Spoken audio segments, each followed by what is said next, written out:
बिस्मिल्लाहिर्रहमानिर्रहीम अस्सलाम वालेकुम। डियर स्टूडेंट, आज का जो हमारा टॉपिक है वो one of the most important long question है। लास्ट लेक्चर में जैसे हमने कि chemical composition of DNA, structure of DNA को डिस्कस किया था, आज हमने डिस्कस करना है कि डीएनए रेप्लिकेशंस कैसे होती है। सबसे पहले डीएनए रेप्लिकेशन का लफ्ज़ी मतलब है किसी चीज़ की कॉपी बना लेना। तो डीएनए रेप्लिकेशन का फिर मतलब क्या होगा कि formation of new copy of DNA is called as DNA replication. अब साइंटिस्ट को जब ये पता चला कि डीएनए की कॉपी बनती है तो उसके ऊपर फिर साइंटिस्ट ने मुख्तलिफ़ किस्म के हाइपोथेसिस या मॉडल पेश किए। ये चूँकि हाइपोथेसिस थे, इस वजह से कोई एक्सपेरिमेंटल आप कह सकते हैं यहाँ कोई एविडेंस नहीं थी। ये जस्ट उनका ख्याल था कि इस शायद जो डीएनए है वो इस तरह कॉपी होती है। तो पहले हम उन मॉडल्स, उन हाइपोथेसिस को डिस्कस करेंगे, फिर इन हाइपोथेसिस में से कौन सा सही है जो एक्सपेरिमेंट से प्रूव हुआ, फिर हम उसको डिस्कस करेंगे। और जो अब हमारे पास रिसेंटली जो exact mechanism of DNA replication है, वो डीएनए रेप्लिकेशन एक सेल में कैसे होती है, तो उसको हम डिस्कस करेंगे। यानी ये जो पार्ट है वो 3 स्टेप पर मुश्तमिल है। पहले हाइपोथेसिस पेश किए गए, उसके बाद उनमें से जो ठीक है उसका पता चलाया गया, और उसके बाद फिर जो एग्जैक्ट प्रोसेस है जो सेल के अंदर हो रहा है तो उसके बारे में हम स्टडी करेंगे। तो आज का जस्ट हाइपोथेसिस से रिलेटेड है कि डीएनए रेप्लिकेशन के बारे में जो हाइपोथेसिस पेश किए गए थे। सबसे पहले डिस्पर्सिव मॉडल। अच्छा, डिस्पर्स का मतलब है किसी चीज़ का बिखर जाना।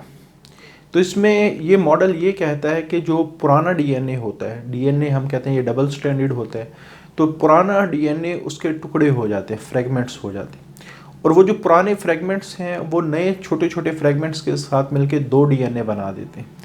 यानी सबसे पहले इसमें क्या होता है कि दिस मॉडल प्रेडिक्टेड कि जो पेरेंटल डीएनए स्ट्रैंड है वुड बिकम कम्प्लीटली डिस्पर्स्ड, कि वो मुकम्मल तौर पे टुकड़े टुकड़े हो जाता है। And new strands of all data DNS, कि जितने भी नए बनने वाले डीएनएस बनेंगे उनके जितने भी स्ट्रैंड्स होंगे वो मिक्सचर होगा पुराने और नए स्ट्रैंड का। जैसे यहाँ हम अपनी आसानी के लिए ना, वैसे तो डीएनए होता है हेलिक्स की तरह का स्ट्रक्चर, ऐसे ये डीएनए इस तरह का स्ट्रक्चर डबल हेलिकल होता है, लेकिन हम अब आसानी के लिए इसको इस तरह शो करेंगे ताकि आप लोगों को समझना आसान हो। सबसे पहला काम क्या हुआ कि ये जो स्ट्रैंड है ये टुकड़े टुकड़े हो गए। उसके बाद इन टुकड़ों से मिला के 2 स्ट्रैंड बन गए। तो इस तरह हम कह सकते हैं कि डीएनए ने अपनी कॉपी बना ली। तो अब ये वाला स्ट्रैंड, ये वाला स्ट्रैंड, ये वाला स्ट्रैंड, अगर इन सारे स्ट्रैंड को जो हमने डायग्राम ड्रा किए आपको नज़र आएगा कि शायद ये भी मिक्सचर है, इसमें पुराने भी हैं, इसमें नए भी। जो रेड कलर के वो ओल्ड हैं, जो ग्रीन कलर के हैं वो न्यू है। तो ये जो बनने वाले नए स्ट्रैंड है ये ओल्ड और नए जो सेल हैं उनका मजमुआ होंगे।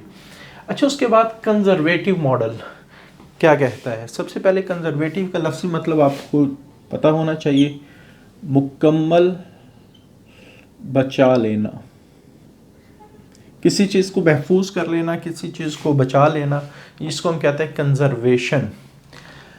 तो कंजर्वेटिव मॉडल क्या कहते हैं, जो पेरेंटल जो डीएनए है उसको कुछ नहीं होता, वो कंजर्व होता है। लेकिन इसको देखते हुए सेल क्या करता है, एक अपनी नई कॉपी तैयार कर लेते हैं। इसको कुछ नहीं कहता सेल, और उसकी जगह बिल्कुल, और जो नई कॉपी बनती है वो टोटली न्यू मॉलिक्यूल्स की दोनों स्ट्रैंड के अंदर न्यू मॉलिक्यूल्स होते हैं। तो ये तो बड़ी आसान सी इसकी डेफिनेशन है। कंजर्वेटिव मॉडल स्टेटेड देयर, इसकी स्टेटमेंट हम ये है कि जो parental DNA remain intact, intact का मतलब है कि जो मुकम्मल रहता है। उसके बाद जो जनरेट डीएनए कॉपीज़ और नई कॉपीज़ डीएनए की बनती हैं, और जो नई कॉपी है उसमें इंटायरली न्यू मॉलिक्यूल होते हैं। जैसे यहाँ सारे रेड हैं और यहाँ सारे जो बना है डीएनए के स्ट्रैंड ये सारे ग्रीन है। तो ये कंजर्वेटिव मॉडल है कि पुराने डीएनए को कुछ नहीं होता, वो मुकम्मल एज इट इज़ रहता है जैसे वो पहले था। उसको देख के सेल एक नई कॉपी बना लेते हैं। तो एक हाइपोथेसिस ये था। अच्छा, सेमी कंजर्वेटिव मॉडल ये वॉटसन एंड क्रिक ने पेश किया। उन्होंने क्या कहा कि basis of copying genetic information is complementarily. ये लास्ट लेक्चर में भी हमने डिस्कस किया था कि कम्प्लीमेंटेरिली का मतलब क्या है, कि कोई भी ऐसी चीज़ विच हैव टू कंप्लीट, जिसको हमने कंप्लीट करना हो तो वो कम्प्लीमेंटेरिली कहलाती है। आमतौर पे डीएनए के अंदर जो नाइट्रोजीनियस बेसिस हैं वो पेयर की शक्ल में होनी चाहिए, ATGC। अगर पेयर मुकम्मल है, अगर पेयर मुकम्मल नहीं है, जैसे मैं कहता हूँ कि हमने ये T और C, तो अब ये वाली जो बेसिस हैं ये कॉम्प्लीमेंटेरीली बन गई है कि इनका पेयर मुकम्मल नहीं। पेयर मुकम्मल कैसे होगा? A के सामने T लगेगा, G के सामने C लगेगा। तो ये हमने T, क्योंकि ये रूल है डीएनए के अंदर, A के सामने हमेशा T आता है और G के सामने हमेशा C आता है। तो आप कह सकते हैं A के पेयर को कंप्लीट करने के लिए T कॉम्प्लीमेंटेरीली बेस होगी, G के पेयर को कंप्लीट करने के लिए C कॉम्प्लीमेंटेरीली बेस होगी। इसी तरह T के पेयर को कंप्लीट करने के लिए A कॉम्प्लीमेंटेरीली बेस होगी और C वाले पेयर को कंप्लीट करने के लिए G कॉम्प्लीमेंटेरीली बेस होगी। यानी पेयर कंप्लीट है। अगर पेयर के एक मेंबर हो तो दूसरा मेंबर जब तक नहीं आता, जो दूसरा मेंबर होगा उसको हम कॉम्प्लीमेंटेरीली कहेंगे। तो ये आपने याद रखने की कॉम्प्लीमेंटेरीली न्यूक्लियोटाइड क्या होते हैं जो पेयर को मुकम्मल करने के लिए हैं। जैसे G अकेला था, C कॉम्प्लीमेंटेरीली न्यूक्लियोटाइड है, इसने पेयर को मुकम्मल किया। A अकेला था, T कॉम्प्लीमेंटेरीली न्यूक्लियोटाइड है, T अकेला था, A कॉम्प्लीमेंटेरीली न्यूक्लियोटाइड है, C अकेला हो तो G कॉम्प्लीमेंटेरीली न्यूक्लियोटाइड होगा। तो सबसे पहले ये मॉडल क्या कहते हैं? Semi conservative model. यानी यहाँ तो ये हुआ कि पूरा स्ट्रैंड मुकम्मल रहा और नया बन गया। इसमें यानी आधा स्ट्रैंड तो मुकम्मल रहेगा लेकिन आधा नया बनाया जाएगा। कैसे? सबसे पहले ये मॉडल सजेस्ट ये करता है कि ये डीएनए के मॉलिक्यूल को ओपन किया जाता है। जैसे मैं यहाँ ड्रा कर देता हूँ, बल्कि इसको, ये हमारे पास एक मॉलिक्यूल है। सपोज हम कहते हैं कि इसके अंदर बेसिस हैं ATC और इसके अपोजिट TAG, ये इसके अंदर न्यूक्लियोटाइड बेसिस है। सबसे पहले ये मॉडल क्या कहते हैं? सेमी कंजर्वेटिव मॉडल कहते हैं। ये दोनों स्ट्रैंड अनजिप हो जाते हैं, खुल जाते हैं। कैसे? कि ये वाला स्ट्रैंड भी अलहदा हो जाता है और ये वाला स्ट्रैंड भी अलहदा, इसको हम कहते हैं अनजिपिंग। अब इसके अंदर कौन कौन से न्यूक्लियोटाइड लगे हुए हैं? ATC और इसमें कौन से लगे हुए हैं? TAG।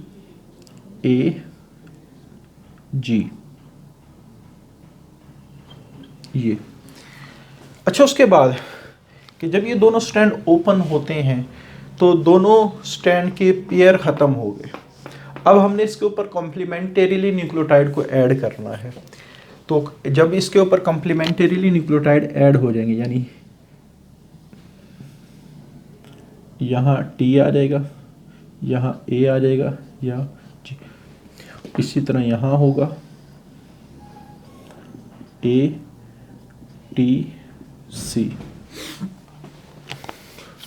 तो अगर आप देखें कि हमारे पास एक स्ट्रैंड पुराने वाला है, एक नए वाला है, एक पुराने वाला है, एक नए वाला है, ठीक हो गया। तो इस तरह ये आप कह सकते हैं एक स्ट्रैंड से अब दो डीएनए की कॉपीज बनेगी। एक ये कॉपी है, एक ये कॉपी है, तो डीएनए रेप्लिकेशन हो गई। तो one would need to assemble, पहले क्या होगा कि अनजिप होंगे मॉलिक्यूल। फिर अगर किसी ने इन दोनों स्ट्रैंड को मुकम्मल करना है, वो क्या करेंगे कि जो पुराने स्ट्रैंड पर न्यूक्लियोटाइड मौजूद हैं उनके आप कह सकते हैं कॉम्प्लीमेंटेरीली न्यूक्लियोटाइड ऐड होते हैं दूसरे स्ट्रैंड की शक्ल में। Appropriate complementarily nucleotide on the expose single strand, तो जो सिंगल स्ट्रैंड बना था उसके ऊपर कॉम्प्लीमेंटेरी न्यूक्लियोटाइड को ऐड किया जाएगा टू फॉर्म डॉटर कॉम्प्लेक्सेस। इस तरह नए हमारे पास जो कॉम्प्लेक्सेस बनते हैं। अब इसमें आधा स्ट्रैंड पूरा है, उसकी जगह जो दूसरा स्ट्रैंड है वो भी चूँकि आधा है, आप कह सकते हैं कि ये सेमी कंजर्वेटिव है कि आधे स्ट्रैंड को कुछ नहीं हुआ लेकिन आधा स्ट्रैंड बिल्कुल नया बना है। तो इस वजह से इसको हम कहते हैं सेमी कंजर्वेटिव मॉडल। अच्छा, अगर इन दोनों स्ट्रैंड्स का कंपैरिजन पेरेंटल स्ट्रैंड के साथ किया जाए तो सीक्वेंस दोनों में सेम है। यहाँ AT या TACG, AT TACG, और ये वही सीक्वेंस है जो पुराने स्ट्रैंड में थी, AT TACG। तो पहली बात तो ये है कि जो ओरिजिनल डुप्लेक्स है, तो डुप्लेक्स से क्या मुराद है, लास्ट लेक्चर में हमने डिस्कस किया था, डबल हेलिक्स का शॉर्ट फॉर्म डुप्लेक्स कहलाता है। तो जो ओरिजिनल डुप्लेक्स की सीक्वेंस है वो नए बनने वाले स्ट्रैंड में भी कंजर्व रहती है, कि जो सीक्वेंस पेरेंटल की है वही सीक्वेंस डॉटर की है। ये बात तो हो गई क्लियर। लेकिन duplex it's self is not conserve. Conservation का मतलब ये था कि पुराना स्टैंड अगर मुकम्मल रहे और नया स्टैंड बन जाए। अगर आप देखें कि ये जो नया स्टैंड बना है ये पुराना आधा है और आधा नया है, तो इसका मतलब है पुराना स्टैंड मुकम्मल तौर पे, जो डबल स्टैंडर्ड डीएनए थे वो मुकम्मल तौर पे कंजर्व नहीं रहा। बल्कि क्या हुआ है कि ये जो पुराना स्ट्रैंड है जब ओपन अप हुआ तो इसके जो दोनों स्ट्रैंड है वो नए दो डुप्लेक्स का पार्ट बने। कैसे? ये वाला स्ट्रैंड इस डुप्लेक्स का पार्ट बन गया, ये वाला स्ट्रैंड इस डॉटर डुप्लेक्स का पार्ट। तो ये वाले जो हमारे पास डीएनए है ये डॉटर डीएनए है, ये या इसको डॉटर डुप्लेक्स भी आप कह सकते हैं, डॉटर डुप्लेक्स भी कह सकते हैं। तो ये वाला स्ट्रैंड, ये सपोज हम कहते हैं फर्स्ट है, ये सेकंड डुप्लेक्स है, तो ये वाला स्ट्रैंड फर्स्ट डुप्लेक्स का पार्ट बना और ये वाला स्ट्रैंड सेकंड डुप्लेक्स का पार्ट बन गया। तो यहाँ अगर देखें तो duplex itself is not conserve, कि डुप्लेक्स मुकम्मल तौर पे वही नहीं रहा जैसे वो पहले था, बल्कि each strand of parental duplex, जो पेरेंटल डुप्लेक्स का हर strand become part of daughter duplex, वो नए डुप्लेक्स का पार्ट बना है जाके। यानी ये वाला इसका हिस्सा और ये वाला इसका हिस्सा। उसके बाद प्रोसेस की अगर हम बात करें तो प्रोसेस वही है जो जिसको हम बार बार डिस्कस कर रहे हैं, कि दोनों स्ट्रैंड्स डीएनए के सेपरेट होंगे और दोनों मॉडल या टेम्पलेट का काम करेंगे। टेम्पलेट सांचे को कहा जाता है, जिसको देख के कोई चीज़ बनाई जाए वो टेम्पलेट कहलाता है, या मॉडल जिसको फॉलो किया जाए। अब देखें ना, ये वाला स्ट्रैंड ये एक टेम्पलेट है, इसके ऊपर जो न्यूक्लियोटाइड है उसी को देखकर नई न्यूक्लियोटाइड को ऐड किया जाएगा। यानी अगर ए है तो सामने टी लगाया जाएगा, अगर टी है तो सामने, यानी ये नहीं कि कोई भी न्यूक्लियोटाइड आकर यहाँ अटैच हो जाएगा, बल्कि ये वाला जो हमारे पास स्ट्रैंड है ये हमेशा इसी को देख के जो नए न्यूक्लियोटाइड हैं उनको लगाया जाता है। तो both strand act as a model या template strand, new nucleotide are arrange and two daughter duplexes are form. तो नए न्यूक्लियोटाइड जब इन एक्सपोज स्ट्रैंड या टेम्पलेट स्ट्रैंड पे लगेंगे तो हमारे पास डॉटर डुप्लेक्स बन जाएंगे। अच्छा, जब ये सेपरेट होता है, यहाँ अगर आपको फर्स्ट ईयर में याद हो तो प्रोटीन के स्ट्रक्चर आप लोगों ने पढ़े थे, प्राइमरी और सेकेंडरी स्ट्रक्चर की अगर हम बात करें तो जो प्राइमरी स्ट्रक्चर है ये सिर्फ दो चीज़ों के बारे में बताता है। एक नंबर ऑफ, जैसे यहाँ हम न्यूक्लियोटाइड की बात करेंगे, और sequence of nucleotide, sequence of nucleotide. ठीक है, जैसे प्रोटीन में तो हमने कहा था कि number of amino acid and sequence of amino acid को अगर हम स्टडी करें तो हम उसका प्राइमरी स्ट्रक्चर स्टडी करें। सेकेंडरी स्ट्रक्चर आगे टर्शियरी क्वार्टरनरी, ये शेप्स के बारे में बताते हैं। सेकेंडरी स्ट्रक्चर में आमतौर पे जो शेप बनती है वो हेलिकल शेप बनती है। आमतौर पे इस तरह की शेप हमने अल्फा हेलिक्स प्रोटीन की इसमें भी, और हमने कहा था कि ये जो अल्फा हेलिकल शेप है ये हाइड्रोजन बॉन्ड की वजह से मेंटेन होती है। ये प्रोटीन की हम बात कर रहे हैं, तो यहाँ भी हेलिकल शेप है, हेलिकल शेप है, और दरमियान में हाइड्रोजन बॉन्ड इस शेप को मेंटेन करते हैं। हाइड्रोजन बॉन्ड इस शेप को क्या करते हैं? मेंटेन करते हैं। लेकिन जब हमने इन दो स्ट्रैंड को सेपरेट करना हो, अब देखें न्यूक्लियोटाइड के दरमियान है कोवेलेंट बॉन्ड जिसको फास्फोडाइएस्टर बॉन्ड, अगर हम इस बॉन्ड को तोड़ते, आप कह सकते हैं इन बॉन्ड को अगर हम तोड़ते, ये जो बिटवीन द न्यूक्लियोटाइड है, तो हम कहते हैं ये प्राइमरी स्ट्रक्चर डिस्टर्ब हुआ है। क्योंकि प्राइमरी स्ट्रक्चर सिर्फ दो चीज़ों के बारे में डिस्कस करते हैं कि अमाइनो एसिड किस तरतीब से पेप्टाइड बॉन्ड के ज़रिए से जुड़े हैं या कितनी तादाद में जुड़े हैं। तो यहाँ भी प्राइमरी स्ट्रक्चर क्या होगा? न्यूक्लियोटाइड किस तरतीब से जुड़े हैं और कितनी तादाद में जुड़े। अच्छा, अगर आप इन दोनों को कंपेयर करें तो यहाँ जो न्यूक्लियोटाइड की तरतीब है और तादाद है वो यहाँ और यहाँ के बराबर है। तो इसका मतलब ये हुआ कि प्राइमरी स्ट्रक्चर तो ठीक है, इसको तो कुछ नहीं हुआ, जैसा पेरेंटल का प्राइमरी स्ट्रक्चर है वैसे ही डॉटर का प्राइमरी। लेकिन जब हम डीएनए को तोड़ते हैं, सेपरेट करना, अगर हमने स्ट्रैंड को सेपरेट करना है तो दरमियान में हाइड्रोजन बॉन्ड को तोड़ना पड़ेगा। दरमियान में हाइड्रोजन बॉन्ड, जब हम डीएनए रेप्लिकेशन पढ़ेंगे तो ये पहला जो स्ट्रैंड है जब ये खुलेगा तो पहले ये इस तरह स्ट्रेट हो जाएगा ऐसे, ये दरमियान से इसको खोलना पड़ेगा। यानी हेलिकल शेप को थोड़ा सा हम क्या करेंगे, थोड़ी देर के लिए जब तक कॉपी हो रही है इसको हेलिकल शेप को ख़त्म करेंगे, दोनों स्ट्रैंड्स को अलहदा करेंगे। तो हमारे पास इस वजह से हम कह सकते हैं कि जो सेकेंडरी स्ट्रक्चर है जब ये सेपरेट होते हैं दोनों स्ट्रैंड, तो सेकेंडरी स्ट्रक्चर बनता है हाइड्रोजन बॉन्ड के वजह से। जो हाइड्रोजन बॉन्ड क्या करते हैं, अरेंज होके इसको प्रॉपर हेलिकल शेप देते हैं। तो जब हाइड्रोजन बॉन्ड हमने तोड़ दिए तो वो जो प्रॉपर शेप है जो सेकेंडरी स्ट्रक्चर के लिए रिक्वायर है वो मेंटेन नहीं रहेगी। तो हम कह सकते हैं कि जो सेकेंडरी स्ट्रक्चर है वो क्या हो गया, कंजर्व नहीं रहा। तो प्राइमरी स्ट्रक्चर में जस्ट चूँकि न्यूक्लियोटाइड की तादाद और न्यूक्लियोटाइड की सीक्वेंस के बारे में स्टडी किया जाता है, तो प्राइमरी स्ट्रक्चर में तो कुछ नहीं हुआ, कोई चेंज नहीं है। ये भी न्यूक्लियोटाइड उसी तरह जुड़े हैं, ये भी न्यूक्लियोटाइड उसी तरह और उतने ही तादाद में जुड़े हैं। लेकिन सेकेंडरी स्ट्रक्चर चूँकि हाइड्रोजन बॉन्ड की वजह से, लेकिन हाइड्रोजन बॉन्ड रीएप्लिकेशन में चूँकि तोड़ दिए जाते हैं ताकि दोनों स्ट्रैंड को अलहदा किया जाए, तो इस वजह से हम कह सकते हैं कि जो सेकेंडरी स्ट्रक्चर है इज़ नॉट कंजर्व्ड। तो ये 3 हाइपोथेसिस हैं जो पेश किए गए थे, जो शो कर रहे थे कि डीएनए कैसे रेप्लिकेट करता है। अगले लेक्चर में हम स्टडी करेंगे कि ये जो डीएनए रेप्लिकेशन के हाइपोथेसिस हैं इनमें से ठीक कौन सा है। तो उसके लिए एक स्पेशल 2 साइंटिस्ट ने काम किया, मिज़ल स्टॉल। उन्होंने मुख्तलिफ़ किस्म के एक्सपेरिमेंट किए। वो एक्सपेरिमेंट ने शो किया कि हमारे पास जो डीएनए रेप्लिकेशन है किस मॉडल के ज़रिए से होती है।